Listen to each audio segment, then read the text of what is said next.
Good evening, Americans. This is your favorite alien, broadcasting on the evening of Monday, April 4th, 2022. Here from my apartment at Daytona, Florida, in the old senior retirement place, doing a special commentary of America. How ironic. You got to this mess today with President Biden, the disaster you got in your social structure, your foreign policy with Russia and China, Russia with the Ukraine war that's threatening World War III, Ukrainians dying left and right, some their own doing, others not. A lot of that your own doing. And I'm not trying to be anti-American, I'm just trying to put it the way it is to you guys so that you can change. As an alien from another planet, let me tell you why I say America, how ironic. 51 years ago, a president, Richard M. Nixon, played with destiny and lost your destiny. In 1969, he became president and started a little clandestine operation between him and Henry Kissinger with communist China. Remember at the time when he became president on January 20th, 1969? The seat of China was held by nationalist China under Chiang Kai-shek, which wasn't much better than China is today. Chiang Kai-shek was a ruthless dictator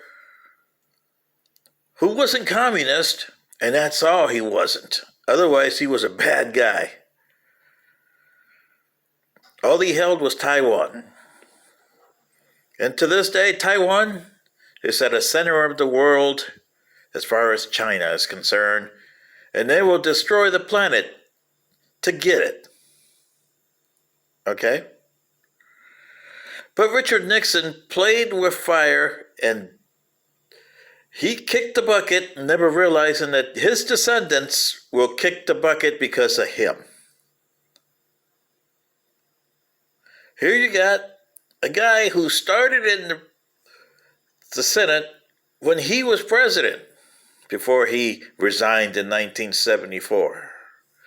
His name was Joseph Biden, who blazed a disastrous trail of democratic disasters all through his Senate career. And what do we have here? Well, because of the shenanigans of Henry Kissinger and President Richard M. Nixon, China got a seat of the United Nations in 1971. And he proceeded to play his card, which was to go to China the next year in 1972 and open up China to the world and make him a card against the Soviet Union, so he thought. He went in February of 1972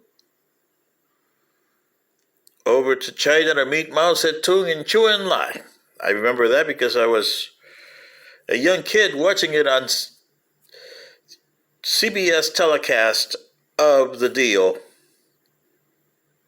He had also gone to Russia that same year, or the Soviet Union, pardon me, to meet with Leonid Brezhnev.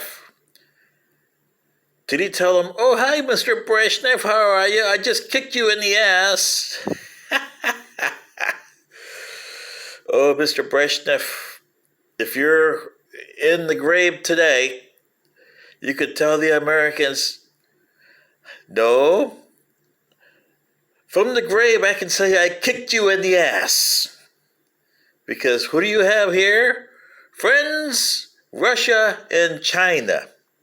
I don't think Richard Nixon ever wanted that, did he? No. But that's what he wanted. His subsequent successors embarked on a strange thing of globalization. Well, the only time you can have globalization in a society, Americans, and this is what Richard Nixon and his cohorts that came after him should have realized, is when you have one culture, one society, human. You never had that. So you invited every Tom, Dick, and Harry to join your globalization. And you guys thought you were winning. Because 17 years after the meeting with China, the Soviet Union's Eastern Bloc fell in 1989. That same year, democracy was blossoming in China, you said. But you forget the guy that took over for Mao Zedong in 1976. Mr. Deng Xiaoping had other ideas. And he no sooner had the so-called pro-democracy movement in China in 1989, and he crushed it like a bug. Remember the kid in front of the tanks in Tiananmen Square in 1989? Yeah. But then you had the peanut farmer, Jimmy Carter, in 1977. And he started globalizations and normalizations of relations with China, which has led to your big problem today.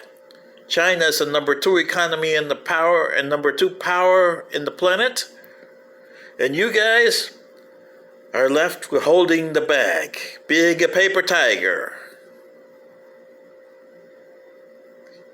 And today is the most ironic day of all.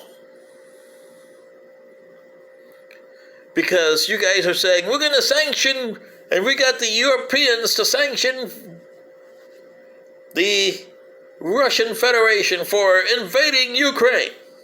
Really? You got a steel company over in Colorado, Pueblo, Colorado to be exact, who is owned by an oligarch from Russia. Canada and the UK and a lot of countries have sanctioned him. Have you? No. Why? Because you're going to hit where it hurts in your derriere. You sanction him, that company ceases to exist in Colorado, and also your steel mill, whatever you have left of your companies of steel that produces steel in the United States, ceases to exist. Because the company is owned by the Russians. Hey, how funny, huh? And look at all the companies that are owned by China. You can't do nothing of China. You can't go over there and sanction them either, because you'll be kissing your soul goodbye. You sold your soul to China back in 1972 with Richard M. Nixon. And you don't realize that until today. Isn't that kind of ironic, Americans? As a planet, as an alien from another planet, I can say, now you know I was telling you, you should change your ways because your society is not going anywhere. You're owned by China. You're owned by Russia. You don't have anything that you can say on yourselves anymore. You are owned by other people. That's what a slave is. And that's what you are. Slaves to the Russians and slaves to the Chinese. This is your favorite alien saying, good night.